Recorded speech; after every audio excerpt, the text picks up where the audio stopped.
Hey guys, welcome back to the channel. This is my 1952 Ford 8N.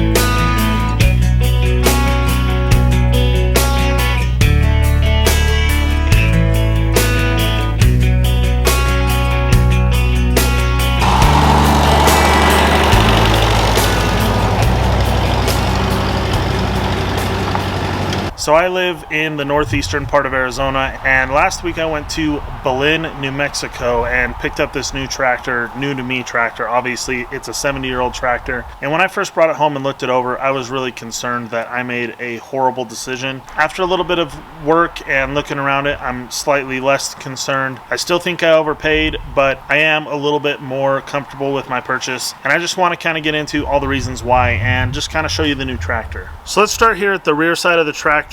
This is where I've noticed the first problem after I had already bought the tractor and driven away from the guy's house. We went out to dinner and I noticed there was a really good leak coming back here from the PTO shaft. And I've watched quite a few videos on this, and I know that these PTO shaft seals do leak quite a bit. And I was pretty concerned about it being a problem, especially because some that I was looking at had the leak.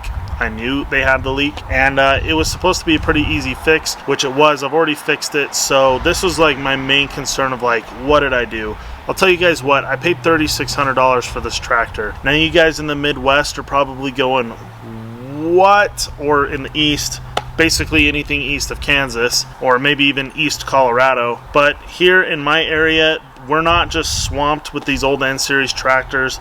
You can't pick them up for $1,000 a piece here. At best, you're gonna find them probably around the $2,000 mark, already needing some work, which this one did, and it wasn't supposed to. So anyway, it had that PTO seal leak. It had a really good leak. It was leaking out pretty quick, and so I lost probably half a gallon transmission fluid here in the back of this tractor over about the first 4 days that I owned it, because I got that leak fixed pretty quick. So here's the next thing I noticed the next day after driving it home, and that is that I've got two studs missing here for the wheel. I probably can fix that pretty simple, probably even just go down to my local Napa and pick up the right studs and nuts. But that is just such a little simple thing that I'm really concerned that this tractor may have been used and abused more than I thought it had. Also, while we're back here by the back wheel, this is the best tire on this machine. I bought it off Facebook Marketplace. The guy said all the tires were good. As I'm about to show you, they're not all good. The reason that this is a problem is I didn't even look at the tires when I went to go buy it. I was a lot more concerned about the hydraulics, how it ran, getting myself a top link, because I noticed I didn't have a top link and I figured the guy probably had one somewhere, and I did get one. My mind was just on other things, and he said in the posting that all the tires had no cracks and were in good shape,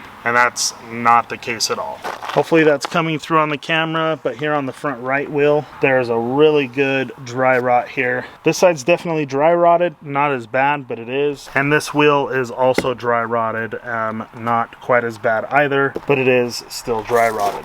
So I imagine that this is not as noticeable, but this guy painted the tractor, and there are a bunch of old hard grease spots all over this tractor that he just painted right over instead of at least trying to pressure wash off and clean off. I think that's kind of indicative of everything going on with this tractor, which is essentially that it's kind of lipstick on a pig. And I say lipstick on a pig, it actually isn't a bad tractor, but it definitely was not nearly as in good a shape as he advertised. Got some good sheet metal defects here. I don't know if this is normal, but this radiator cap fitment is atrocious. He told us all the lights worked and told me to turn them on. Turned on the lights, and the right side light didn't work.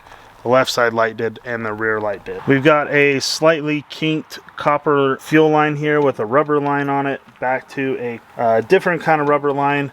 I want to replace this eventually. I feel like this was a pretty hokey job. Wish he would have done a little bit better job about that. And back here at the rear of the tractor, as you can see, my post hole auger that I'm still assembling here because I have to buy an adapter for the PTO shaft is already sunk to the ground. It took about 2 minutes to get it from the very top after I shut the machine off, all the way sunk down to the bottom. It's going to need a little bit of work on the hydraulics eventually. It does hold up the implements just fine. I don't know, maybe if I get a 5-foot heavy duty box blade on the back of this or something, that might change a little bit. But as far as I can tell right now, the hydraulics are okay. I know that most old tractors I've seen do have a medium to fast leak after you shut down the machine or turn off the 3-point hitch hydraulics, and they sink to the ground pretty quick. So hopefully I can get that fixed and should be able to hold them up for most of a day or something like that, in my opinion. I don't know. Let me know what you know about that with these old Ford tractors, if you know something, in the comments.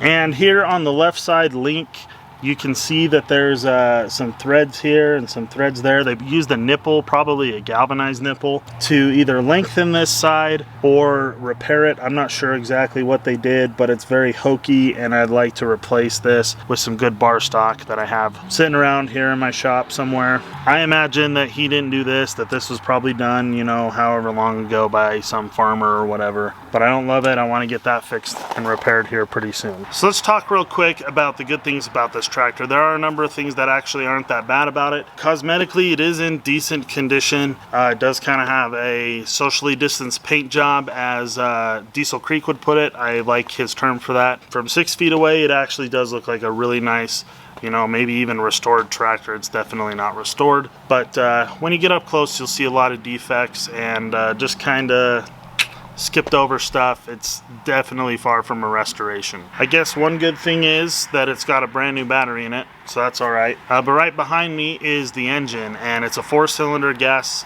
engine. I actually like that about it. I know that everybody these days are rah 3-cylinder diesels, whatever. I like that I'm going to be able to work on this thing very easily with my current knowledge of gasoline engines and carburetors and things like that. That being said, I would like to get a new modern compact scut or subcompact utility tractor in the future, but this is gonna get me by for right now while it's all I can afford.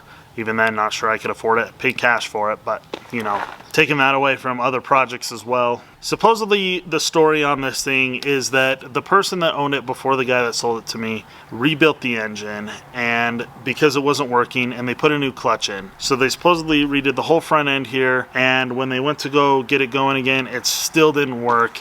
And they're like, you know what, I'm done with this thing. I've had enough of it. And they gave it to this guy that in that little town, he gave me a business card. He's got a little side business of repairing and selling tractors and selling parts too. I guess he gets parts for people. So he took it, he looked into it. He said he pulled apart the rear end and he found out that the pumpkin back there, that's what he called it. It's like I really wish I knew what it's called, but it's really like the whole rear gear that turns the axles back here and turns the tires. Some of those gears had been sheared off on the inside. There's like an outer set of gears and an inner set of gears, and he showed me it. That's what he yanked out. Replaced, he said he put it all back together and it ran great. So unfortunately, I haven't really put it to work that much yet. I'm a little nervous I'm going to find out something else is wrong when I throw an implement behind it. Or, I mean, I've got a postal digger on it, but really put it to work, I'm afraid something is going to show itself. I fully recognize it's a 70-year-old tractor and there's just going to be things that need to be fixed on it.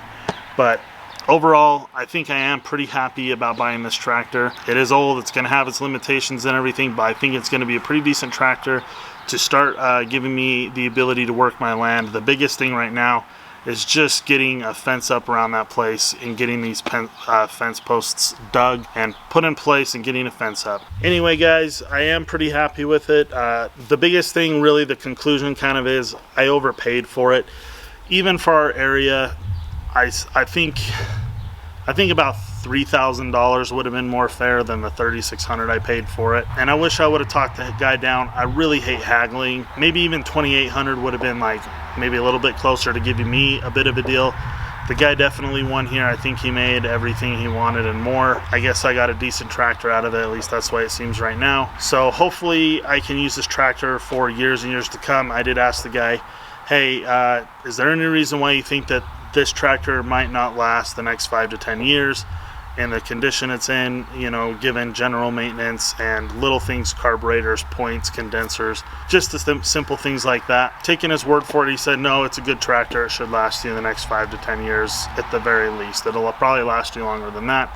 So hopefully that'll be enough time to get me into a modern Scut subcompact utility tractor. I'd really like to get myself a little BX25 Kubota or something like that. I've only got 10 acres and I don't plan to try to farm the place for profit or anything. I'm out here in Northeast Arizona. We don't get a ton of rain, and it's going to be hard to farm it off of a residential sized well. But I definitely wanted to give it my best shot and do what I can with it, and this tractor is going to help me out with that. So thanks everyone for watching. I hope to see you in the next video.